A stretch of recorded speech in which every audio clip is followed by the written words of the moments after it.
നമ്മൾ ജേർണലിസം പഠിപ്പിക്കുന്ന പലയിടങ്ങളിലും ഈ വിഷയങ്ങളൊന്നും ചർച്ചാ വിഷയമല്ല എന്നുള്ളതാണ്. ഇത് യഥാർത്ഥത്തിൽ പഠിക്കേണ്ട വിഷയം. നിങ്ങൾ ഉപയോഗിക്കുന്ന ഭാഷയിൽ, നിങ്ങൾ പ്രയോഗിക്കുന്ന പദങ്ങളിൽ, നിങ്ങൾ കാര്യങ്ങൾ കാണുന്ന രീതിയിൽ, നിങ്ങൾ സ്ത്രീകളെ അവതരിപ്പിക്കുമ്പോഴും അവതരിപ്പിക്കാതിരിക്കുമ്പോഴും ഏതുതരം സ്ത്രീ അവസ്ഥയാണ് നിങ്ങൾ അവതരിപ്പിക്കുന്നത് എന്നതിൽ ഇങ്ങനെ തുടങ്ങി നിരവധി കാര്യങ്ങളിൽ നിരന്തരമായ സെൽഫ് ഇൻ്ററഗേഷൻ, സ്വയം ചോദ്യം ചെയ്യലുകളിൽ കൂടെ മാത്രമേ നമുക്ക് മുന്നോട്ട് പോകാൻ കഴിയൂ. പക്ഷേ കേരളത്തിലെ ഏതെങ്കിലും യൂണിവേഴ്സിറ്റി ഡിപ്പാർട്ട്മെൻറ്റിൽ ഇത്തരത്തിലാണോ പഠിപ്പിക്കുന്നതെന്നൊരു ചോദ്യം എൻ്റെ മനസ്സിലുണ്ട്. എനിക്ക് തോന്നുന്നത് ജേർണലിസം സ്കൂളുകളിൽ ഇത് ഫണ്ടമെൻ്റൽ ഇഷ്യൂ ആകണം. നിങ്ങൾ എഴുതുന്ന ഓരോ വാക്ക്, നിങ്ങൾ ടെലിവിഷനിലൂടെ പറയുന്ന സ്റ്റാൻഡപ്പ് നിങ്ങളുടെ പ്രസൻറ്റേഷൻ, അതിലെല്ലാം നിങ്ങളുടെ ഈ കണ്ടീഷനിങ്, നിങ്ങളുടെ ഈ ഒരുതരം ജനിതകം എന്ന് പറയാവുന്ന തരത്തിലുള്ള ഈ കണ്ടീഷനിങ്ങിനെ ചോദ്യം ചെയ്യുന്ന തരത്തിൽ നമ്മുടെ വിദ്യാഭ്യാസം എത്തുന്നില്ല എന്നുള്ളതാണ് സത്യം. അതുകൊണ്ട് സരിതാ നായർ അകലെ നിന്ന് വരുമ്പോഴേക്കും സരിതാ നായരുടെ ഉടലഴകുകൾ മുഴുവനും ഒപ്പിയെടുത്ത് കഴിയും. എനിക്ക് സരിതയോടുള്ള ഏറ്റവും വലിയ ബഹുമാനം ഈ തരത്തിലൊരു നീതിയെ, എന്നുവെച്ചാൽ ഈ കാട്ടുനീതിയെ അതേ ന്യായം വെച്ച് തിരിച്ച് കൈകാര്യം ചെയ്യുന്നു എന്നുള്ളതാണ് എനിക്ക് ആ സ്ത്രീയോടുള്ള ബഹുമാനം. അവളുടെ ഏജൻസി, ആ സ്ത്രീയുടെ ഏജൻസി, എന്നെക്കാൾ ഇളയ ആളായതുകൊണ്ടാണ്. ആ സ്ത്രീയുടെ ഏജൻസി, ആ സ്ത്രീ അവളുടെ ഏജൻസി ഒരു പ്രത്യേക രീതിയിൽ പ്രയോഗിക്കുന്നുണ്ട്. അത് ശോഭാ ജോണാണെങ്കിലും അല്ലെങ്കിൽ KR ഗൗരിയമ്മയാണെങ്കിലും, KR ഗൗരിയമ്മ കേരള രാഷ്ട്രീയത്തിന് കാണിച്ചു തന്നത് വേറൊരു തരം ഏജൻസിയാണ്. അതുകൊണ്ട് തന്നെയാണ് ആ സ്ത്രീക്ക് രാഷ്ട്രീയത്തിൻ്റെ ഏതാണ്ട് ഉച്ചസ്ഥായിയിൽ നിൽക്കവേ ഈ രാഷ്ട്രീയത്തിൽ നിന്ന് നിഷ്കാസിതയെ പുറത്തു പോകേണ്ടി വന്നത്. കാരണം ഒരു പുരുഷനൊപ്പം നിൽക്കുന്ന ഏജൻസിയുള്ള ഒരാളാണ് ഞാൻ എന്ന് നിരന്തരം തൻ്റെ വാക്കിലൂടെ പ്രവൃത്തിയിലൂടെ കാണിച്ചു കൊടുത്തുകൊണ്ടാണ്. അല്ലാതെ കുണുങ്ങി നിന്നിരുന്നെങ്കിൽ ഗൗരിയമ്മ വീണ്ടും MLA ആയിക്കൊണ്ടേയിരുന്നേനെ. കാരണം താങ്ങാനും തഴുകാനും മുന്നോട്ട് തള്ളാനും ഒക്കെ ഇഷ്ടം പോലെ കുണുങ്ങികൾക്ക് ഈ രാജ്യത്ത് ആളുണ്ട്. കുണുങ്ങികൾ ഇപ്പോഴും രാഷ്ട്രീയത്തിൽ സജീവമാണ്. അവരെല്ലാം MP-മാരും MLA-മാരും ഒക്കെ ആയിക്കൊണ്ടേയിരിക്കും. അല്ലാതെ എഴുന്നേറ്റ് നിന്നുകൊണ്ട് ചങ്കുറപ്പോടെ പറയുന്നവർക്ക് ആ നിലയ്ക്ക് വിലയുണ്ടെന്ന് എനിക്ക് തോന്നിയിട്ടില്ല. ഞാൻ പറഞ്ഞു വരുന്ന വളരെ ലളിതമാണ്. ഈ ഫോമിലും ഘടനാപരമായും അതുപോലെ ഉള്ളടക്കത്തിൻ്റെ സ്ഥലത്തിലും വളരെ ഇത്തരത്തിൽ അപകടകാരിയായ കാര്യങ്ങൾ ഉണ്ട്. അത് സത്യത്തിൽ ഷെയർ ചെയ്യുന്ന ഒരാളാണ് ഞാൻ. കാരണം ഞാൻ ഈ മീഡിയത്തിനകത്ത് നിൽക്കുന്ന ഒരാളാണ്. ഈ തെറ്റുകൾ നിരവധി തവണ എൻ്റെ എഴുത്തിൽ പ്രതിഫലിച്ച് പിന്നീട് ജാള്യതയോടെ നാണത്തോടെ നമുക്ക് നാണം വരുമ്പോൾ നമ്മുടെ ശരീരം ഒന്ന് വേർക്കുമല്ലോ പെട്ടെന്ന്. ആ വേർപ്പോടെ വീണ്ടും നമ്മൾ എഴുതിയത് തന്നെ വായിക്കുമ്പോഴാണ് നമ്മൾ അറിയുന്നത്, അയ്യോ ഇത് ഞാൻ തന്നെയായിരുന്നോ. എല്ലാ വർഷവും പിള്ളേരെ ഇത്തരത്തിൽ ചെയ്യരുത് പറയരുതെന്ന് പഠിപ്പിക്കുന്ന ഞാൻ എന്ന് വെച്ചാൽ എന്തുമാത്രം വലിയൊരു ആന്തരിക യുദ്ധത്തിൽ കൂടെ മാത്രമാണ് മുന്നോട്ട് പോകാൻ കഴിയുക എന്നുള്ളൊരു ഓർമ്മപ്പെടുത്തലാണ്. അതിന് ഒരു ബദലാണ് ഒരുപക്ഷെ ഇത്തരത്തിലുള്ള വനിതാ കമ്മീഷൻ്റെ ഒരു ഇടപെടൽ, അല്ലെങ്കിൽ ദേവിക ആവശ്യപ്പെട്ടതുപോലെ ഒരു ഗ്ലോസറി, ഒരു അഡ്വൈസറി, അല്ലാതെ ഒരു ഗൈഡ് ലൈനെന്നോ പെരുമാറ്റച്ചട്ടമെന്നോ ഒന്നും പറയാതെ തന്നെ. ഉദാഹരണത്തിന് നിങ്ങൾ ഇത് എടുത്താൽ മതി. ഈ ആത്മഹത്യ എന്ന് പറയുന്ന പദപ്രയോഗം, അല്ലെങ്കിൽ ആത്മഹത്യ സംബന്ധിച്ച വാർത്തകൾ പത്രത്തിൽ ഏത് പേജിൽ കൊടുക്കുന്നു എന്ന കാര്യം, അതിൽ ആരാണ് പെർപെട്രേറ്റർ, ആരാണ് ഈ കൃത്യം ചെയ്യുന്നത്, ആരാണ് ഇതിൻ്റെ വിക്ടിം, ഇങ്ങനെ തുടങ്ങിയ കാര്യങ്ങളെ സംബന്ധിച്ച് വലിയ ആശയക്കുഴപ്പമുണ്ടായിരുന്നു.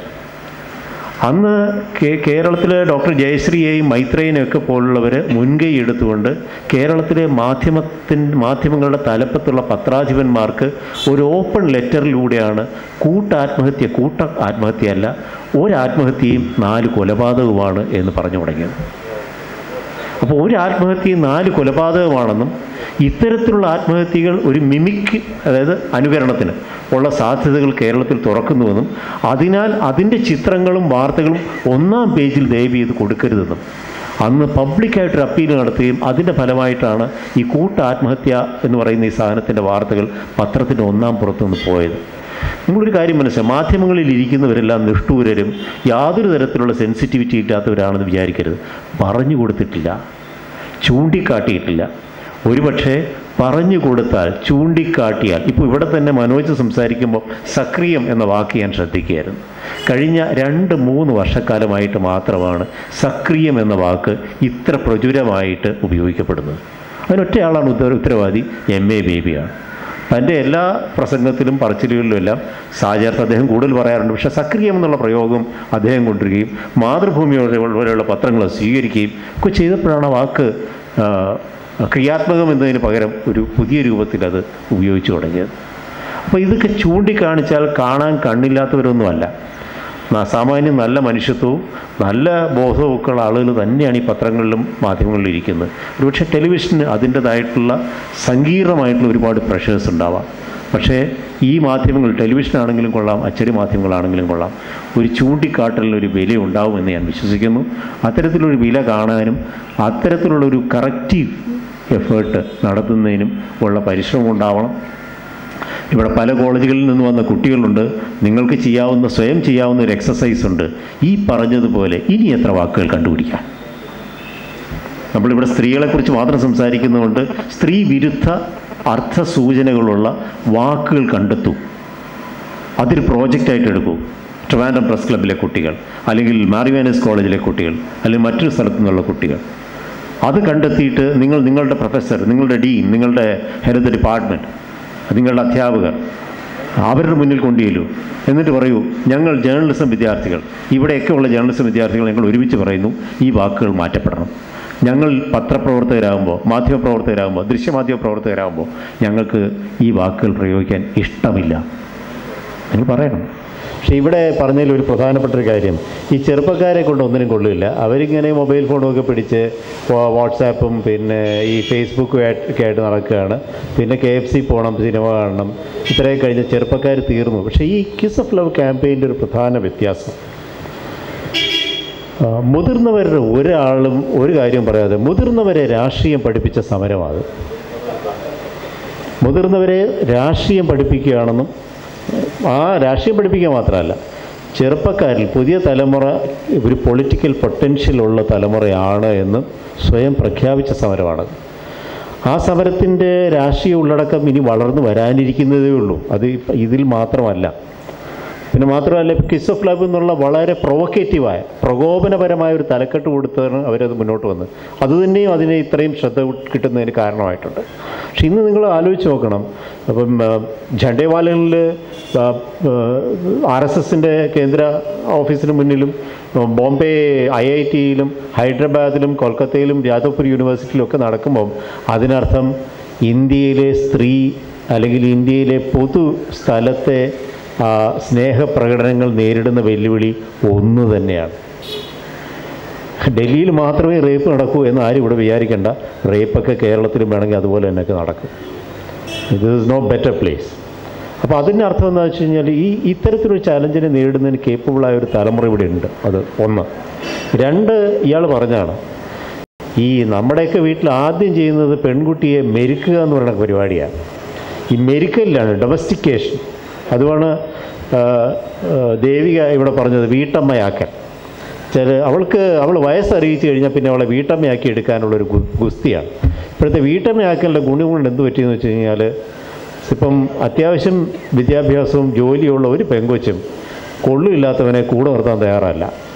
പണ്ട് അവളെ ഞാനങ്ങ് വീട്ടിൽ കൊണ്ടാക്കിയെന്നാണ് പണ്ട് വിവാഹമോചനത്തിന് പറഞ്ഞുകൊണ്ടിരുന്നത്. ഇപ്പം അങ്ങനെയല്ല, അവനോട് ഇറങ്ങിപ്പോകാൻ പറഞ്ഞു എന്നാണ് മലയാളം.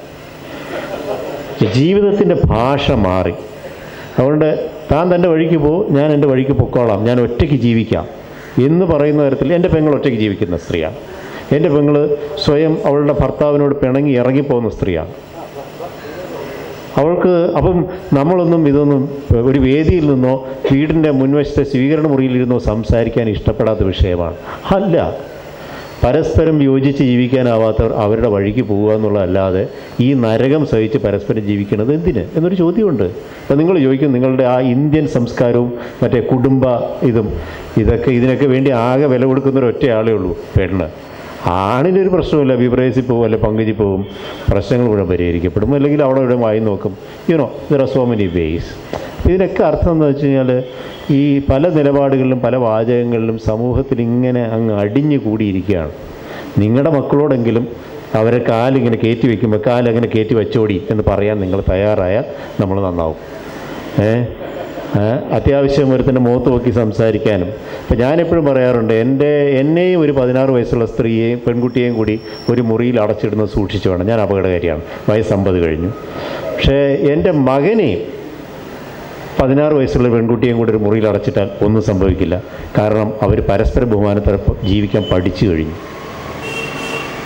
അവൻ എടീന്ന് വിളിച്ചാൽ നീ പോടാന്ന് പറയും, അത്ര തന്നെ. അവനൊന്ന് തൊട്ടാൽ തിരിച്ചൊരെണ്ണം കൊടുക്കും. That's it. They want to have something, that is. ഈ സ്ത്രീ ശരീരം എന്ന് പറയുന്നത് വളരെ പുരുഷ ശരീരം പോലെയോ മറ്റൊരാളുടെ സ്വത്ത് പോലെയോ 5 സെൻറ്റ് പോലെയോ ഒരു സ്വകാര്യ ഇടമാണെന്നും അതിന് അധികാരി സ്ത്രീ മാത്രമാണെന്നും അവളുടെ അനുവാദമില്ലാതെ അതിൽ കയറി തൊടുന്നത് പ്രകൃതി നിയമ ലംഘനമാണെന്ന് ഇന്ന സെർട്ടൻ വേ പറഞ്ഞാൽ അതാണ് ശരി. അപ്പം അത്തരത്തിലുള്ള നമുക്ക് മുമ്പൊരിക്കൽ ഇത് പറയാൻ പറ്റാതിരുന്ന ഒരുപാട് കാര്യങ്ങൾ നമ്മൾ പറയുന്നു. നിങ്ങൾ പ്രതികരിക്കുന്നു, നിങ്ങൾ എഴുന്നേറ്റെന്ന് പറയുന്നു. We are changing. എനിക്ക് വളരെ ഹാപ്പിയാണ്. അതുകൊണ്ട് I think we are moving forward and I think things will change. Things have to change.